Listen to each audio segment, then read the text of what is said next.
మీ business ఏదైనా మీ ఊర్లో promotion చేయాలంటే అది సుమన్ టీవీతోనే సాధ్యం. ఇప్పుడే సంప్రదించండి.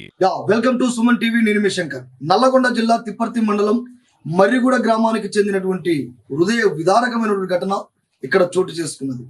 నమస్తే తల్లి. ఏం పేరు అమ్మ? నీ పేరు ముత్తమ్మ. మీ భర్త పేరు ఏం పేరు? మల్లయ్య. ఓకే, ఏం జరిగింది అసలు? జానయ్య ఎలా చనిపోయాడు? జానయ్య 2 రోజులు జ్వరం వచ్చింది అన్నాడు. తిప్పర్తి పోయి చూపించుకుంటా అమ్మ అన్నాడు. మంచమల్ల తిప్పర్తి పోయి చూపించుకుంటా అమ్మ అన్నాడు. దాకాండనే వస్తూ చనిపోయిన తర్వాత మేము పోయి చూసుకున్నాం. గవర్నమెంట్ హాస్పిటల్ వేసినాం. ఏం డబ్బు అని పోస్ట్ మార్టం చేసాను. మళ్ళీ పంపించిండండి. పంపిస్తే ఈ పిల్లగాడు 7 ఏడాది పిల్లగాడు. నా భర్త అంత ముందు 8 నెలల తర్వాత పోయిండు. ఫస్ట్ పోయినాక పిల్లలను 7 ఏడాది పిల్లగాడు 5 నెలల పిల్ల సాదుకుంటా వచ్చిందండి. సాదుకుంటా వస్తే ఏమనికి ఎల్ల వెళ్తలేదు. నా పిల్లలు మంది మొఖాలు చూస్తారు. మంది మొఖాలు చూసి పండగలు వస్తే పబ్బం వస్తే మా నాన్న ఉంటే మాకు చేసు, మా నాన్న లేడా, మా నాయనమ్మ ఎంతవరకు చేస్తుందని మమ్మల్ని పసరించుతున్నామండి. మేము ఈ బాధలు పడుతున్నామండి. వచ్చిన బియ్యంతో వచ్చిన పింఛన్తో పొదుపు చేసుకొని ఇట్లా ఎల్ల తీసుకుంటున్నామండి. మేము అనాది వాళ్ళం అయిపోయినాము. ఎంత మంచిగా బతికినాము, ఇట్లా అయిపోయినామండి. అంటే ఇప్పుడు మీ కోడలు కూడా లేదండి? కోడలు కూడా లేదండి. ఎక్కడ పోయిందో తెలియదండి మాకు. భర్త జావంగానే పోయింది. ఎక్కడ పోయిందో పొల్లెలో వదిలిపెట్టి పోయిందండి. పిల్లగాడు 7 ఏడాది పిల్లగాడిని పాలు చెప్తుంటే పాలు డబ్బాలు పెట్టి అవి పెట్టి సాదుకుంటూ వచ్చిందండి. చిన్నప్పుడు సంవత్సరం బాబు కూడా వెళ్ళిపోయింది. సంవత్సరం బాబా వెళ్ళిపోతే డబ్బా పాలు పెట్టి చిన్నగా పొదిచ్చుకుంటా తీసుకుంటే ఇంతవరకు వచ్చిందండి. ఇక నా భరించలేకపోతుందండి. నాకు ఏది బారైతుందండి. ఏం చెయ్యను. ఎవరన్నా ఇంత సాయం చేస్తారేమంటే ఎవరు చేస్తూ లేరండి. మా బాధలు అట్లా ఉన్నాయండి.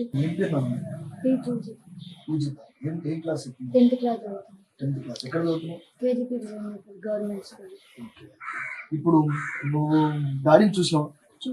చూసినావు. అంటే నువ్వు డాడీ చనిపోయినప్పుడు ఎంతో చిన్నగా 5 years ఓకే. అంటే మమ్మీ మిమ్మల్ని వదిలేసి వెళ్ళిపోయింది. అంటే ఇప్పుడు ఎంత కాలం అవుతుంది వదిలేసి వెళ్ళిపోయింది?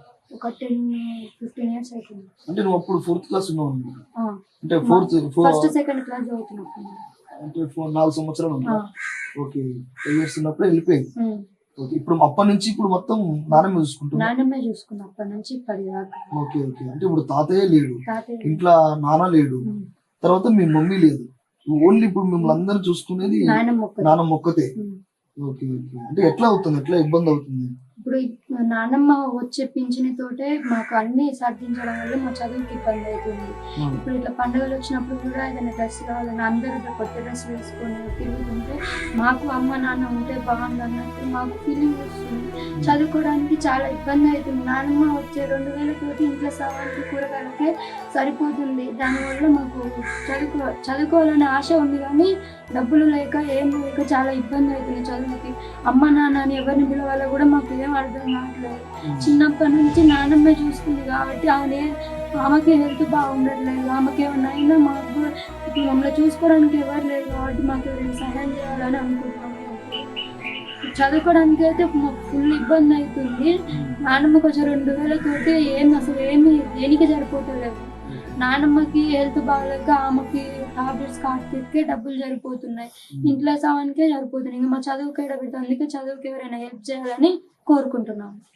చూశారు కదా, నిజంగా కూడా ఈ మర్రిగూడెంలో హృదయ విదారకమైనటువంటి ఘటన. ఈ పెద్దమ్మకు 5 బిడ్డలు, 1 కొడుకు. అందరి పెళ్లిళ్ళు చేసింది. ఉన్నటువంటి 1 కొడుకు కూడా పెళ్లి చేసిన తర్వాత తనకు 1 కొడుకు 1 బిడ్డ, 2 మాత్రమే. ఆ బిడ్డే 4 సంవత్సరాలు. ఈ బాబు సంవత్సరం ఉన్నప్పుడే అనారోగ్య పరిస్థితుల కారణం చేత జానయ్య చనిపోవడం జరిగింది. తను చనిపోయి హాస్పిటల్లోకి వెళ్తున్న టైంలోనే అంతకంటే ముందే తన భార్య పిల్లల్ని తనని హాస్పిటల్ పడ్డాడని చెప్పేసి చూపించకుండానే వెళ్ళిపోయింది. అంటే వదిలేసి వెళ్ళిపోయింది. వారి యాదమ్మకు భర్త లేడు, ఇటు తండ్రి కొడుకు లేడు, భర్త లేడు, కోడలు లేదు. ఈ ముగ్గురు ఎవరు లేక ఆ 2 పిల్లల్ని, ఆ పసి పిల్లల్ని ఈ ముసలి తల్లే సాగుతూ వచ్చింది. దగ్గర ఇప్పుడు 10-15 సంవత్సరాల నుంచి వాళ్ళ 2 కూడా పోషణకు ఇబ్బంది అవుతుంది. నాకు వచ్చేటువంటి 2000 పింఛన్ తోటే ఈ కుటుంబాన్ని గడపలేకపోతున్నా. పిల్లలకు పుస్తకాలు కావచ్చు, బట్టలు కావచ్చు, వాళ్ళ ఫీజులు కావచ్చు, ప్రతిదీ ఏదైనా కానీ నేను చదివించాలంటే ఇంట్లో నాకు ఇబ్బంది అవుతుంది. నేను అనారోగ్య పరిస్థితిలో ఉన్నాను, నేను వృద్ధాప్యంలో ఉన్నా, నాకు 2 కిడ్నీలు ప్రాబ్లమ్స్ ఉన్నాయి, నాకు షేవింగ్ వస్తుంది, నాకు చాలా ఇబ్బంది అవుతుందని చెప్పేసి నేను పుసుకుని ఒకవేళ చనిపోతే ఈ పిల్లల్ని ఎవరు చూసుకుంటారు, ఈ బాధలు నాకు చాలా ఇబ్బంది అవుతుంది, ఎవరైనా దయదాల్చి ఆ కుటుంబాన్ని అంటే నన్ను ఆదుకోండి అని చెప్పేసి చేతులు జోడించి ఆ ముసలి తల్లి వేడుకుంటా ఉన్నది.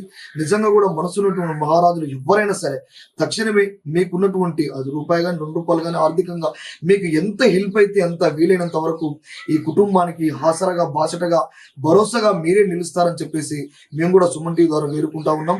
కెమెరామెన్ అంజితో మీ శంకర్ మరిగూడెం.